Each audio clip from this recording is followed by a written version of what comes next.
Walter Carlos Collini, trentino da pequena cidade de Pinzolo, na Itália, é brasileiro nacionalizado pelo amor e dedicação pastoral. Foi ordenado padre em 10 de julho de 1973, ano em que chegou ao Brasil. Enquanto padre na cidade de Martins, passou na Serra mais de 30 anos, sendo remanejado pelo bispo para assumir a Catedral de Santa Luzia de Mossoró no ano de 2010. Grande idealizador e empreendedor de mão cheia, foi o primeiro padre da diocese a informatizar a paróquia. Fundou uma gráfica que atende ainda hoje às necessidades da paróquia e da cidade. Fez nascer a Minha Vida FM, rádio que tem alcance em quase todo o estado e algumas cidades e estados vizinhos. Na casa paroquial ele conta com a Clínica do Espírito, que atende pessoas dos diferentes locais para direcionamento espiritual e confissões, trabalho que o vigário exerce com presteza e afinco. Conhecido pela grande popularidade, tem um ótimo humor e cativa desde criancinhas até o mais idoso. É inteligente, simples e discreto. Um artista de vários dons, é cantor, compositor e escritor de seus pensamentos e virtudes. Nesse tempo de pandemia, o mesmo tem aprendido a lidar com o distanciamento físico, aplicando espiritualmente aqueles dons que desempenhava frente a frente com seus fiéis. Para falar de proximidade no ambiente espiritual e virtual, convidamos nosso querido Padre Walter Collini. Eu acho que aprendi com ele que a vida é como uma pedra de amolar, né? Ela pode afiar ou pode desgastar. Depende do material de que nós somos feitos, né? Eu acho que a vida me ajudou a ficar mais afiado, né? Não a língua afiada, mas a ficar mais sintonizado realmente com as virtudes, com as qualidades, com os princípios morais que meu pai colocou.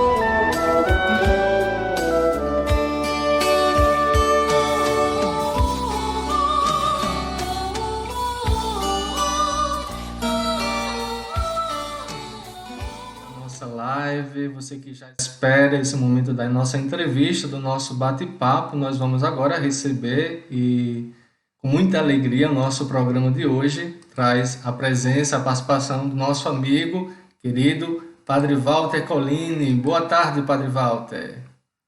Boa tarde a você, Leonardo Alfredo, e a todos os que estão aí presentes nessa live.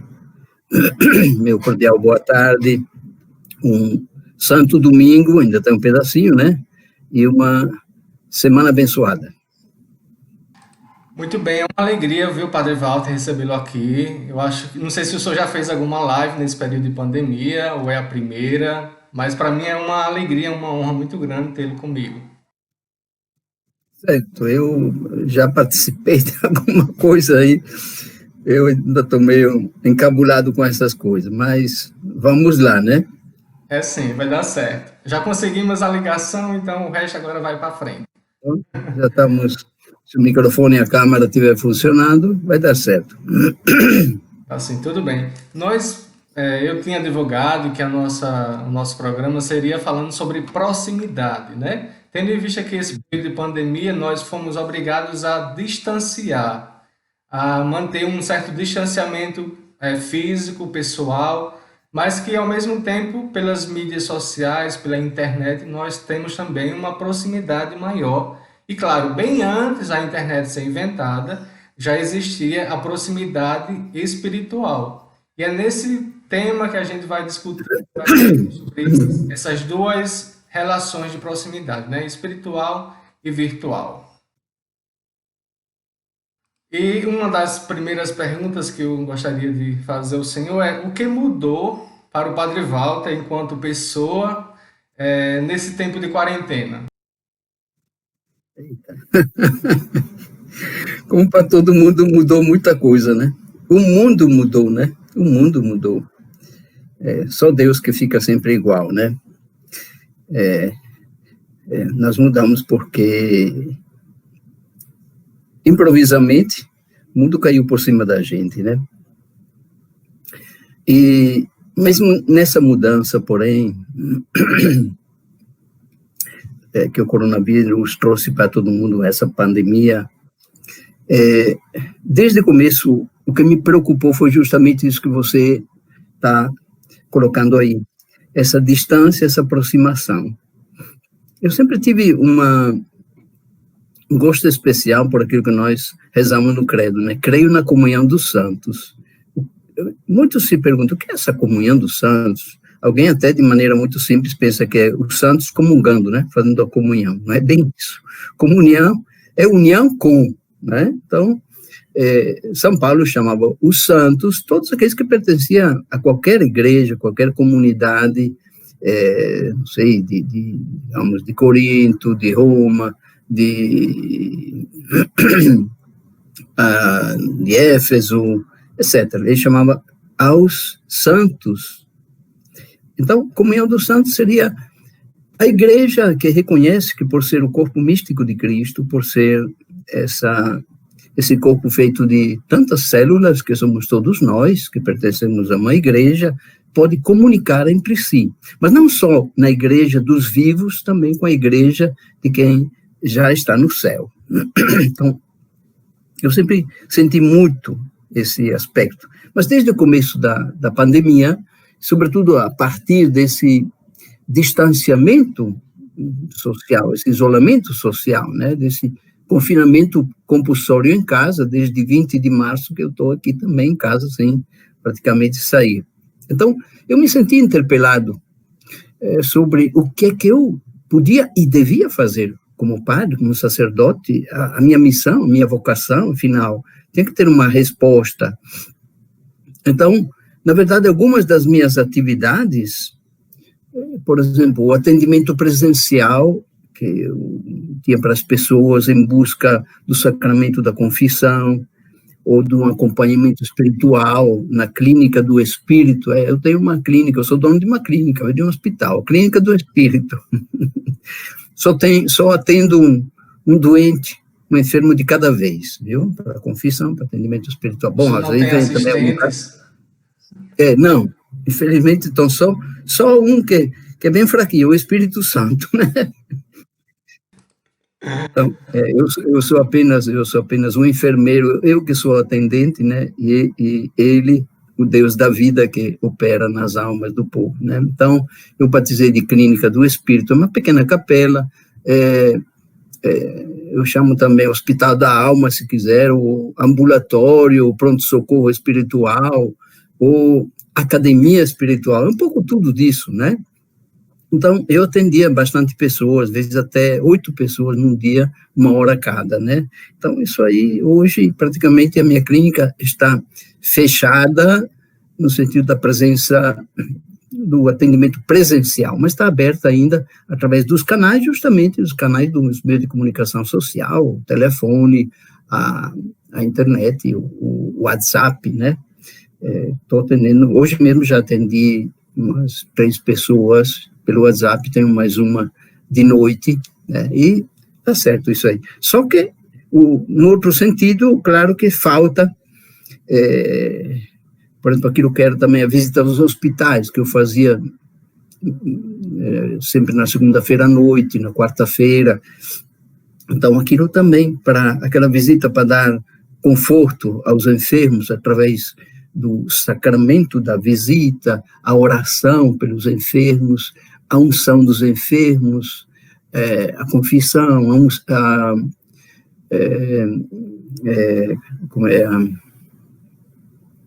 a indulgência plenária, e várias coisas que eu podia dar aí no hospital, né? Então, aquilo hoje em dia tiveram que ser suspendidos, em obediência tanto à igreja, as normas que a igreja foi a primeira a entender que todos têm que fazer alguma coisa para combater esse coronavírus, né?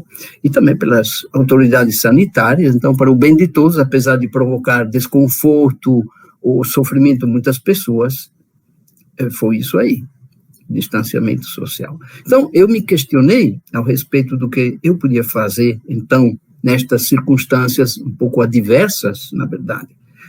Se foi fácil, por um lado, resolver esse atendimento espiritual, que, como eu já disse, continua mesmo que reduzido através dos meios de comunicação social, não tinha como estar próximo fisicamente dos enfermos, das suas famílias, de quem estava para morrer, e até dos defuntos, para uma encomendação. Tudo isso sumiu da nossa igreja, né? Então, o jeito que eu encontrei como padre de me aproximar da humanidade sofredora foi, como você já falou, espiritualmente, através da oração, através da comunhão de espírito com todas essas pessoas.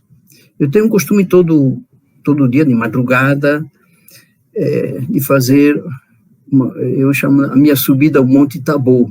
É o momento da minha oração, da minha contemplação. Hoje mesmo, de 1h30, já estava acordado para fazer essa oração.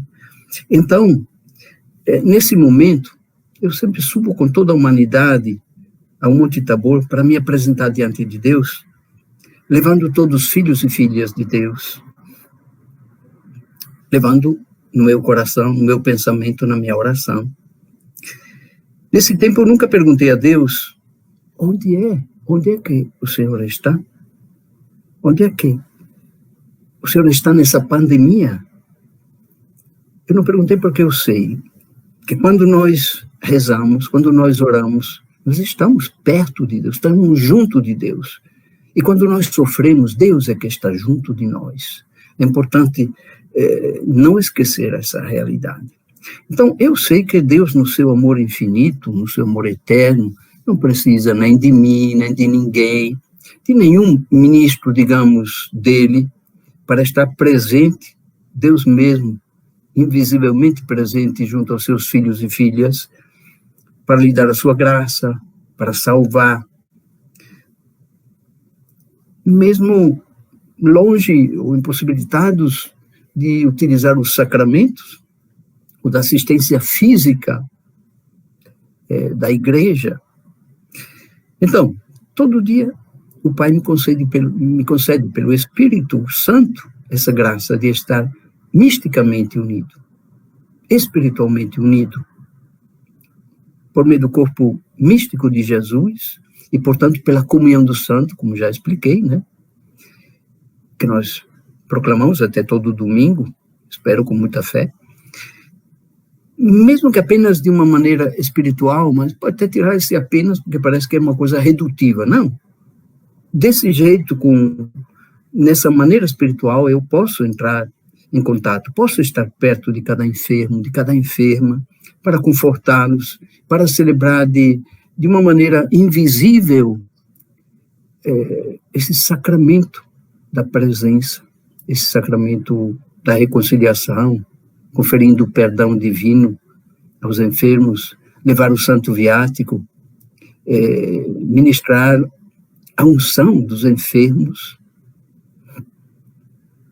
segurar a mão de quem está nas últimas, ao se despedir dessa vida, e acompanhar invisivelmente até o irmão e a irmã que vai repousar no cemitério. Então, tudo isso, para mim, é uma coisa fantasiosa, não faz de conta. É claro que, pelo Espírito, é uma coisa real e muito real, como a comunhão espiritual, que substitui nessa época a comunhão física, né? Claro que a realização do meu desejo como padre, do meu coração, seria de poder realmente me fazer presente fisicamente nesta missão. É a minha vocação, é o meu ministério sacerdotal. Mas me consola o fato que quem já está numa outra dimensão, quem já passou dessa terra para o céu, com certeza muitos meus irmãos e irmãs hoje sabem que eu os acompanhei de uma forma invisível até a porta do paraíso. De certa maneira, posso até dizer isso, com pena de não poder ainda entrar também, mas de ter que ficar mais um tempinho aqui, nesse vale de lágrimas, gemendo, chorando neste vale de lágrimas, porque estamos no exílio, nossa pátria é lá onde alguns já se foram, né? Vamos esquecer que aqui nós estamos só provisoriamente, por isso que as coisas daqui são efêmeras, são caducas, passam, são eternas, a eternidade está nos esperando, mas já entramos na eternidade, porque desde sempre Deus nos amou, desde sempre Deus pensou em nós, né? Então, realmente eu entendo que, mesmo desejando, por isso que eu conto até os meus dias, meus anos, eu conto como os prisioneiros, né? Quantos dias falta para se ver? Eles não somam os dias, eles detraem, né? Um dia menos. Pronto, para mim também um dia menos aqui, nesse Vale de Lágrimas, mas eu sei que, por enquanto, a minha missão ainda continua aqui na Terra, né? Muito bem, Padre Walter. O senhor já até iniciou um pouco daquilo que eu ia perguntar a seguir, que era sobre a comunhão dos santos, né? E nós sabemos que existe a comunhão dos santos, como o senhor mesmo agora afirmou, mas essa nossa relação espiritual aqui na Terra, entre irmãos, pessoa com pessoa, já seria um início da comunhão dos santos que nós teremos na plenitude? De certa maneira, eu diria que sim, né? Até a própria comunhão com o corpo de Cristo, que Jesus Cristo nos diz: quem come a minha carne, quem bebe o meu sangue, permanece em mim e eu nele. Ou seja, é uma união que é uma identificação, né? Uma identificação perfeita. Então, essa eu acho que é algo que nos ajuda realmente a entender melhor. Eu, inclusive, eu escrevi um artigo bastante amplo, não daria para apresentar agora aqui, mas poderia dizer alguma coisa sobre, voltando à comunhão espiritual que nós fazemos, não a comunhão eucarística, né? Mas eu diria o seguinte, que isso nos explica também como se dá a nossa comunhão entre nós, dessa maneira invisível. Eu desenvolvi muito bem esse sentido da comunhão dos santos quando meu pai faleceu. Eu tinha só 11 anos, mas já tinha esse conhecimento pelo catecismo da igreja, daquilo que era a comunhão dos santos. Então, eu sempre conversei com meu pai, que faleceu assim, improvisamente, repentinamente, por um infarto. Naquela época não tinha cura para esse problema, né?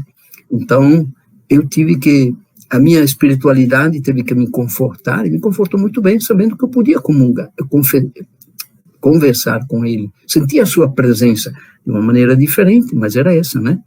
Então, assim se dá também na nossa comunhão eucarística, né? Quanto mais nós compreendemos com a mente, mas também com o coração, com o nosso espírito, quanto mais nós compreendemos o sacramento da Eucaristia, que é a presença de Jesus em corpo, alma, humanidade, divindade, em corpo e sangue. Então, quanto mais nós entendemos isso, menos precisamos, digamos, do sacramento materialmente, porque nossa fé na Eucaristia, que é o meio, não é o fim da Eucaristia. A Eucaristia é o meio, então nessa fé nós podemos nos conduzir diretamente ao fim, que é Jesus. E saber então que, talvez exemplificando e simplificando talvez, quando os 2 discípulos de Emaús reconheceram Jesus no sinal eucarístico de partir o pão, a fração do pão, o pão repartido era o sinal do pão eucarístico. Quando ele fez esse sinal para repartir com eles, Jesus desapareceu. Ele desapareceu, mas sem deixar de estar presente. Ele continuou presente, mas desapareceu, digamos assim, a visibilidade física dele. A visibilidade foi a certeza da sua presença viva, mas a fé que foi renovada nos 2 discípulos de Emaús, a fé neles, através dos sentidos de ver, de tocar, fez ver, fez sentir, fez acreditar no invisível, definitivamente vivo e agora constantemente presente. Então, na comunhão mística ou espiritual, a presença não é garantida pela visibilidade dos nossos olhos, não é tangível, pelos nossos sentidos que podemos tocar, mas pela fé espiritual. Então, o ver, nos 2 discípulos de Emaús, o ver despertou a fé. E a fé, em seguida, dispensou a necessidade de ver para crer, porque já tinham entendido. Então, avançando mais um pouco, é quando o pote está vazio de tudo que cabe mais água. Então, a importância do pote não são as paredes, mas é o vazio para poder conter a água, que o pote é para encher de água. Então, a importância do pote é o vácuo, é o nada, né? É o vazio. Então, a maioria dos grandes místicos e ascetas cristãos, inclusive, passaram pela experiência dolorosa desse vazio, da noite, como chamam, da noite dos sentidos, ou da aridez do deserto, da noite escura da alma, ou no deserto do espírito, da crise de fé, da ausência ou do silêncio de Deus. Mas foi aí, porque tudo isso pode acontecer, mas não vamos nos escandalizar. Os grandes santos passaram por isso. Mas todo esse sofrimento espiritual, lancinante, doloroso mesmo, após um certo tempo, às vezes longo, infelizmente, dessa provação, se revelou fecundo, porque foi capaz de gerar em todos eles uma fé mais luminosa, superabundante, segura, acastelada, na presença íntima de Deus, numa mais perfeita comunhão com Ele, sentiram muito mais essa comunhão com Ele. Então, muitas vezes nós também precisamos, a gente não diz assim, basta uma pessoa morrer para sentir a importância dele, né? Ou se ausentar. Isso é verdade. A ausência nos torna, nos faz valorizar mais a presença, a ausência. Precisa, às vezes, se ausentar para os outros sentir a importância da presença. Precisa, como nesse tempo, não poder nem dar um abraço, um aperto de mão nas pessoas para sentir como é gostoso dar um abraço, apertar a mão de um amigo. Não sei se consegui expressar isso aí. Com certeza. Se respondi. Isso, padre. Um outro, talvez, assunto que, claro, tudo que a gente está conversando aqui cai no mesmo tema, mas sobre a questão dos sacramentos, nós sabemos que precisa haver uma matéria, né? Precisa também uma presença. Como é que funciona? Muita gente procura nesse período para conversas, direção espiritual. Como é que o senhor diria às pessoas que a confissão não é possível, né, virtualmente, pelo WhatsApp, né? Como é que a gente poderia utilizar esse sacramento agora de forma virtual, talvez não sacramental, linguagem?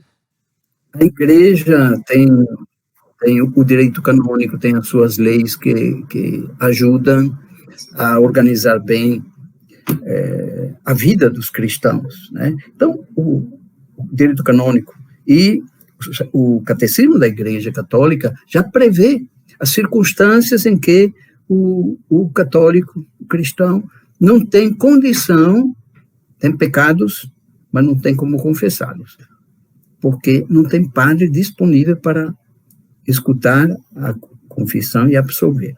Nós sabemos que, na verdade, quem perdoa, quem absolve, não é o padre, é a igreja, o melhor é Deus.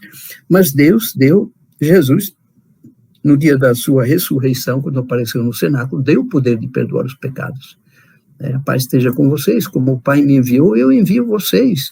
Sopra sobre eles, receba o Espírito Santo, os pecados que vocês perdoarem serão perdoados. Então, como proceder a isso?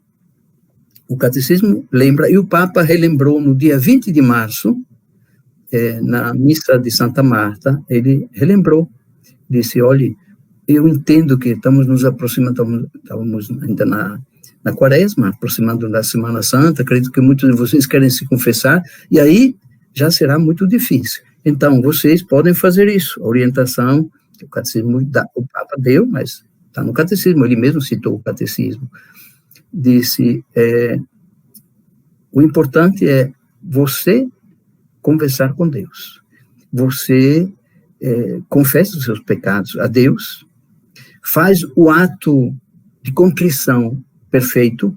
O que é o ato de contrição perfeito? É se arrepender porque os nossos pecados ofendem o amor de Deus, contrariam o amor de Deus. Não se arrepender com medo de virar churrasco no inferno, ou com medo de alguma outra pena, ou com medo que os outros descubram o mal que a gente fez. Se arrepender porque nós ofendemos Deus, sumo bem, amor infinito. Então, com esse ato de contrição, nós seremos perdoados por Deus. Só tem uma cláusula, tem um compromisso, que é o de, quando tiver a oportunidade de encontrar um padre, se confessar, dizendo os pecados que já contamos para Deus, contando-os para o padre, e aí nós recebemos, digamos, a ratificação do perdão que já recebemos, né? Recebemos a chancela, né? A certeza, a assinatura, o carimbo de Deus para dizer, você foi perdoado mesmo. Acho que... Certo. Não sei se ficou bem entendido, se não pergunte. Não, vou só complementar a pergunta. Porque o senhor falando me fez lembrar, outro dia o Papa Francisco, faz um tempinho já, ele falava da questão da confissão, e ele dizia que Deus perdoa, né, e nós devemos nos arrepender dos nossos pecados, mas às vezes vamos ao confessionário e não estamos arrependidos, né, e o Papa parece que dava mais uma brechinha. Você não está arrependido, mas você gostaria de estar arrependido, né? Parece que ainda é mais uma oportunidade que o Senhor dá, e o Papa nos esclarece de forma tão simples, né? É como que no Evangelho que Jesus fala que se houver, sempre vai diminuindo, se houver 50 justos, se houver 40 justos, até que, enfim, se houver... Não é propriamente no Evangelho, é Abraão que pechincha com Deus lá no Gênesis, né? Isso. Sobre o destino de Sodoma e Gomorra, né? E parece que nós, especialmente, eu acho que nós brasileiros, com aquele famoso jeitinho brasileiro, poderíamos dizer assim a Deus, né? E se eu fizer isso? E se eu apenas quisesse fazer isso? Será que tem uma forma de eu também entrar, né? Então, como esse desejo de receber o perdão de Deus, mesmo que de forma distante do Padre, já seria, no dizer do Papa Francisco, também um perdão, né? Então, vamos dizer que o perdão é um percurso de duas mãos, uma que vai e outra que vem. O perdão vem de Deus, né? O perdão vem de Deus. Então, eu vou citar um exemplo que é muito ilustrativo. Quando Jesus estava na cruz, os que o crucificaram ainda estavam mangando dele. Você, desça da cruz, que nós acreditamos que você é Deus. Jesus deu resposta. A resposta dele foi, Pai, perdoa. Perdoe, Pai, porque eles não sabem o que fazem. Ou seja, eles não estavam arrependidos, não tinham rezado o ato de contrição, mas isso ainda não tinha igreja com as suas leis, né? Então, a igreja tem que marcar uma conduta, um protocolo de conduta para a confissão, vamos usar essa palavra de moda agora, né? No coronavírus. Então, claro que tem essas leis, precisamos estar arrependidos e tudo mais. Mas vamos olhar a síntese, ao essencial da coisa. Deus, Jesus perdoou, e o fato que ele pede ao Pai que perdoe, olha aí, Jesus é o Pai, é uma vontade só, portanto, é claro que ele está falando isso para nós escutarmos o que ele está dizendo. Ou seja, está dizendo a vontade dele é de perdoar. Da parte dele, ele perdoa. Eles que não se deixaram perdoar, eles que não receberam o perdão. Ou seja, eu digo, a palavra perdão, etimologicamente, veja que na palavra perdão tem dom. Perdoar tem doar, vem do latim. Então, esse doar é um presente. O perdão é um presente de Deus. Se eu lhe dou um presente, Leonardo, precisa de duas mãos. A minha que se estende para lhe oferecer o presente e a sua que se estende para recebê-lo. Você pode não recebê-lo. Se você não recebeu, fica com quem? Fica com Deus. Ainda o perdão que nos ofereceu mas que nós não fomos lá pegar, não fomos lá receber. Então, não é culpa de Deus. Deus fez a sua parte. Ou seja, na mão que vai de Deus para nós, ele perdoa. Perdoa tudo. Perdoa sempre. Perdoa antes que a gente peça perdão. Perdoa mesmo que a gente não peça perdão. Veja aí o caso de Jesus que perdoou os seus crucificadores. Deus perdoa também mesmo que a gente não mereça. Eu não disse que é um presente, perdão, não é um direito nosso, é um presente de Deus. Então, Deus nos perdoa, mesmo que a gente não mereça. E eu vou dizer até mais uma coisa, não sei se escandalizou bem, mas Deus nos perdoa até ainda os pecados que nós ainda vamos fazer. Da parte dele, tem a intenção já de nos perdoar. Agora, a igreja tem que fazer a outra conversa, dizer, para você ser perdoado, você precisa se arrepender. Para receber o perdão que precisamos nos arrepender. Não é para Deus dar o seu perdão. Deus já deu tudo. Repito. Tudo, sempre. Antes que a gente peça. Mesmo que a gente não peça, mesmo que a gente não mereça, até os que ainda não cometemos já estão perdoados. Da parte dele. Mas da nossa parte, aí tem que ter um arrependimento. Tem que ter realmente o propósito de melhorar.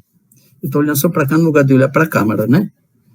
Mas tem que olhar aí a luzinha para olhar olho no olho, né? Pois é. Então, é assim que se dá o perdão de Deus. Né? Então, o Papa Francisco disse muitas vezes, Deus nunca se cansa de perdoar. Nós é que às vezes nos cansamos de ir lá pedir perdão. Aí é com a gente. O senhor vai falando e vem coisas à mente, né? Eu tenho que tomar cuidado para não... Estou olhando o relógio, você disse que é 40 minutos. Pois é, daqui a pouquinho a gente termina. Não tem tempo, não tem problema. Na Clínica do Espírito, do senhor aí em Mossoró, né, quando eu tive a oportunidade de visitar, tem uma imagem de Judas, né, entre os apóstolos, e o senhor falava do perdão que Jesus com certeza daria a Judas. Nós, enquanto seres humanos aqui, pecadores, nós temos a tendência a condenar logo alguém que faz o mal, né? O que o senhor poderia dizer nessa relação de Jesus com o perdão que ele poderia dar, o que ele deu a Judas? Eu acredito que quando Jesus disse, Pai, perdoa, porque não sabem o que fazem, Judas estava incluído nessa lista, com certeza. Provavelmente ele já tinha ido se enforcar. Veja bem, Judas não foi julgado por Deus. Com certeza Deus perdoou aquilo que eu disse antes. Deus deu perdão para ele. Ele que não foi lá buscar. Santa Teresinha do Menino Jesus diz uma frase muito importante, disse, eu também se tivesse traído Jesus, como fez Judas, eu também teria ido me pendurar. Ela falou assim. E aí você fica meio, uma santa que diz isso. Ela disse logo em seguida, eu ia me pendurar no pescoço de Jesus para pedir perdão. É outro critério, né? Pedro pediu perdão e foi perdoado. Judas, ele achou que o pecado dele era tamanho que a misericórdia de Deus não seria maior do que o seu pecado. Foi aí a grande desgraça e o erro de avaliação de Judas. Judas não deixou Deus julgar. Só Deus pode julgar. Ele se julgou. Ele mesmo achou o pecado dele enorme, não teria como ser perdoado. Então, ele fez o processo para si mesmo. Ele se julgou, ele foi juiz de si mesmo. Se julgou, se condenou e executou a sentença de morte que ele tinha dado para si. Mas, com certeza, Deus deu para ele a sentença da vida. Por isso, lá na Clínica do Espírito, que você citou, o painel que tem na frente de quem está se confessando, justamente, representa os 12, imagine, tem os 12, mesmo que Judas não tivesse, né, tem os 12, e inclusive Tomé, que estava faltando naquele dia, mas é quando Jesus diz, aquilo que eu citei antes, como o Pai me enviou, eu envio vocês. Sopra sobre eles, recebam o Espírito Santo. Os pecados que vocês perdoarem serão perdoados. Os que vocês não perdoarem não serão perdoados. E tem Jesus assim, com a mão em cima de alguém que está aí ajoelhado. Eu disse que imaginei que numa reconstrução daquele fato, podia ter acontecido desse jeito, não do jeito que aconteceu de verdade, mas desse jeito. Judas, aí, que veio pedir perdão a Jesus, e Jesus que tranquilamente diz, a paz esteja com vocês. Eu digo, Jesus foi doido a entregar aos caras que acabavam de traí-lo, de negá-lo, de fugir com medo, entregar a missão que ele recebeu do Pai. É uma loucura. Pois Jesus, louco de amor, fez isso e manifestando uma grande confiança em nós, uma grande confiança. Os pecados que vocês perdoarem serão perdoados. Então, imagino que aí Judas poderia ter recebido a reconciliação e ser venerado como tem o Judas Tadeu, que é um grande santo, é um dos 12 apóstolos, tivesse também o São Judas Iscariotes, para a gente dizer, olha, nós também podemos acreditar que se nossos pecados são grandes, a misericórdia de Deus é bem maior. Interessante, padre, isso tudo. Agora, para não fugir também do tema, né? A diferença que o senhor poderia dizer para nós da proximidade espiritual e a proximidade virtual, tendo em vista que hoje em dia, até um pouco tempo antes, se havia um certo tabu em relação às mídias sociais, às transmissões pelo Facebook, YouTube, e a gente tinha um certo medo, talvez, de se chegar a esses mecanismos, né? Hoje em dia, é a única forma que temos de chegar ao povo é por esses meios sociais. Então, qual a diferença entre a proximidade espiritual e a virtual? Certo. É muito boa a possibilidade que nós temos hoje de comunicação, mas tem também, claro, tem também um perigo. Se nesse tempo nós valorizamos a igreja doméstica, porque de certa maneira, a igreja oficial, a igreja de carne e osso, ficou preclusa de poder estar presencialmente no templo de pedras, mas aí o que foi visualizado e reforçado foi o templo de carne, a igreja doméstica, através dos meios de comunicação que nos colocaram numa presença espiritual. Eu, por exemplo, aos domingos, eu celebro todo dia aqui na Clínica do Espírito, Santa Missa, às 5 horas da tarde. No domingo, eu não celebro. Eu ligo a TCM para acompanhar a missa do bispo na catedral, em comunhão com toda a diocese. Não comungo, apesar de ter aí no sacrário, o meu sacrário é uma teca para levar a comunhão, que está justamente na figura de Jesus, nesse painel do qual eu falei agora, né? O painel que Jesus aparece no dia de Páscoa, no dia da ressurreição. Então, no lugar do coração dele, no lugar anatômico muito importante aqui, né, tem essa teca, mas eu poderia descer e fazer a comunhão. Não, faço questão para eu também não ser um privilegiado, para eu fazer a comunhão só espiritual no dia do domingo, e a missa também, não sei se posso dizer que estou concelebrando, para mim eu posso, mas assim, digamos que a igreja tem as suas regras também, muito justas, normas, eu não estou, na verdade, concelebrando assim por um meio de comunicação, mas eu faço todo o gesto, digo todas as palavras que o padre diria se estivesse celebrando, né? Então, eu vivo aquela realidade como um cristão qualquer, não o privilegiado, o padre que está celebrando, mas eu celebro como o assistente aí pela televisão celebra nessa contingência específica dessa pandemia. Mas isso, então, agradeçamos a esses meios de comunicação que hoje se tornaram cada vez mais a nível popular. Quem é que não tem um celular hoje em dia, né? Quem é que não tem? Então, nós podemos realmente, isso nos dá aquela capacidade. Agora, o perigo pode ser de Não, com certeza nós vamos sentir muito a ausência daquela presença da comunidade, e com certeza, logo que abrirem as igrejas, nós vamos correr para encher as igrejas. Porém, pode sempre ter o perigo, por um lado, de se acostumar a olhar só pela televisão, que é mais cômodo, na poltrona de casa. E, por outro lado, também pode ser que a gente diga, é tão bom assim, né? De certa maneira, perder um pouco o sentido da comunidade. Seria, claro, que seria uma deficiência, seria uma perda muito grande. Então, claro, o Papa também alertou sobre isso, né, de ter cuidado para que agora nossa religião não se torne só virtual, até porque muitas vezes, se estamos fazendo uma live, né, aí o povo vai digitando, eu estou aqui, rezo por meu pai, rezo por minha avó, não tem, precisa também que tenha uma concentração, precisa que realmente a gente espiritualmente sinta essa sintonia não com o padre, quem está aí celebrando, mas com Deus. A gente tem que se acostumar, a oração deve ser realmente esse veículo que nos leva a Deus.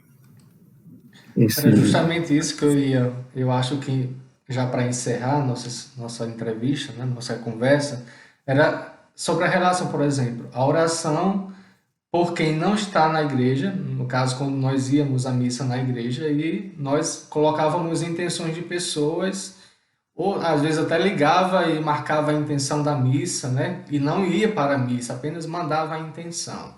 E agora, ao contrário, nós não podemos ir à missa, por motivos óbvios, mas nós estamos aí interligados, ligados. Então, a oração de quem não pode ir à missa, né? Nessa diferença. Agora, antes eu podia e não ia, e mandava a minha intenção, e agora eu não posso, né? E coloco também ali a minha intenção no meu lugar onde estou.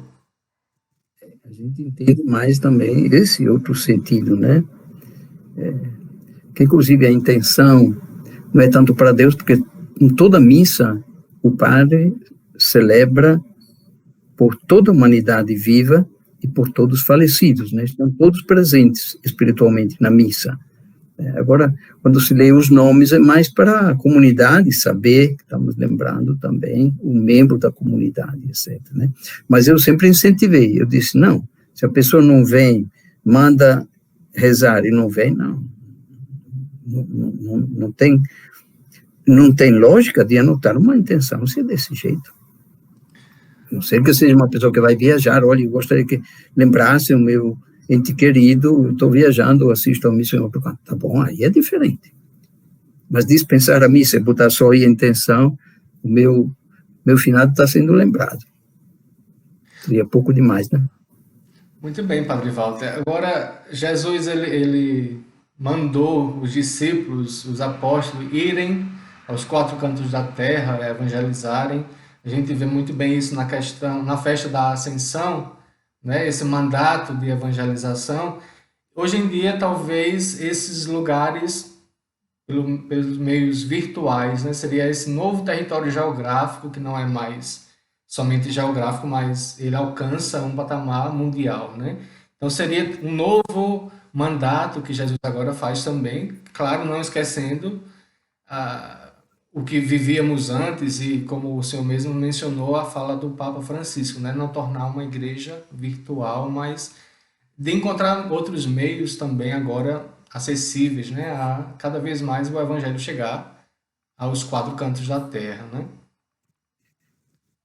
Agora, o perigo, Leonardo, pode ser esse também, da superficialidade. Ou seja, nós somos bombardeados. Eu todo dia tenho que abrir algumas vezes durante o dia o WhatsApp, às vezes, para me comunicar com um com o outro, assim, e eu recebo de 350, 400, às vezes até 500 mensagens num dia. Você tem condição de ler tudo? Não, não tem. Então, muitas vezes, a superficialidade também. Um minuto, tá rezando o texto aqui, vou ficar aqui um minuto, mando, reza para minha cunhada, que tá com Covid, pronto. Aí depois passo para outra live, ou seja, fica uma coisa muito, o perigo é a superficialidade, é não descer na profundidade, né? Então, claro, mas sempre não tem uma coisa perfeita, sempre tem um lado bom da coisa e o lado que, às vezes... Então, a gente tem que corrigir eventualmente essas coisas para poder realmente se servir desses meios da melhor maneira. Aí nós temos os instrumentos que podem funcionar muito bem, isso é verdade. Edivaldo, muita gente está assistindo a nossa live agora, especialmente muita gente aqui de Martins, alguns martinenses que estão fora da cidade, que estão assistindo, né? Eu já disse ao senhor anteriormente, eu estou em Martins esses dias, né? O senhor está em Mossoró, mas muita gente aqui, até vejo que por meio de uma transmissão, de um compartilhamento da paróquia de Martins, também muita gente está tendo acesso a esse momento com o Senhor, né? Eu não daria tempo agora de dizer todo mundo, mas eu lembro aqui Moésio, que está nos assistindo, né? Jardilene, Socorro, as irmãs da Sagrada Face, especialmente a irmã Socorro está ouvindo, as irmãs lá na Bolívia, a irmã Enengarda, a irmã Aldileis, muita gente está ouvindo, está assistindo e desejando aquele abraço ao Senhor, um abraço virtual.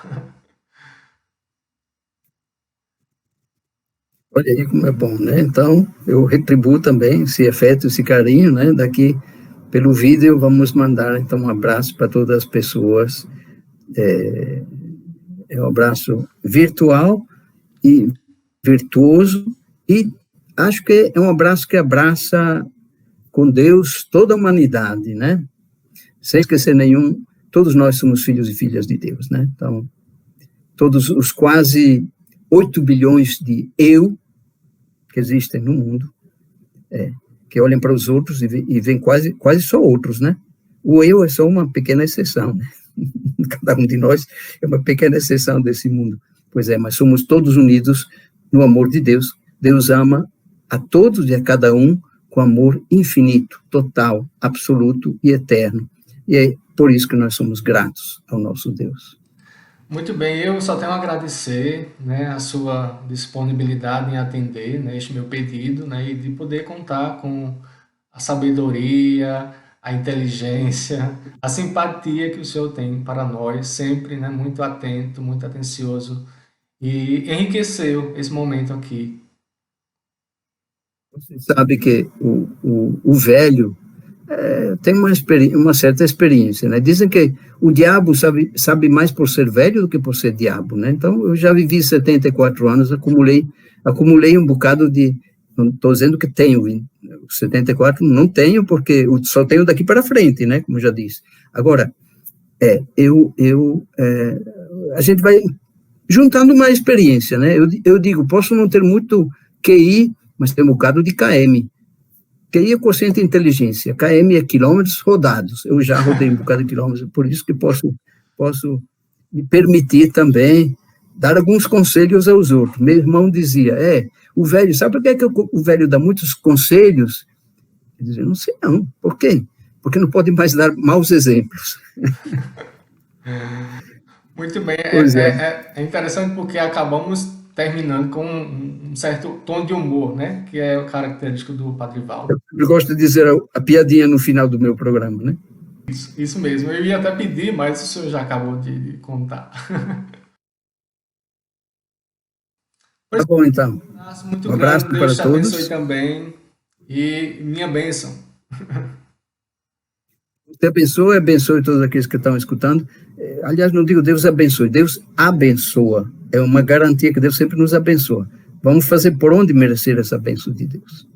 Obrigado, Padre. Um abraço.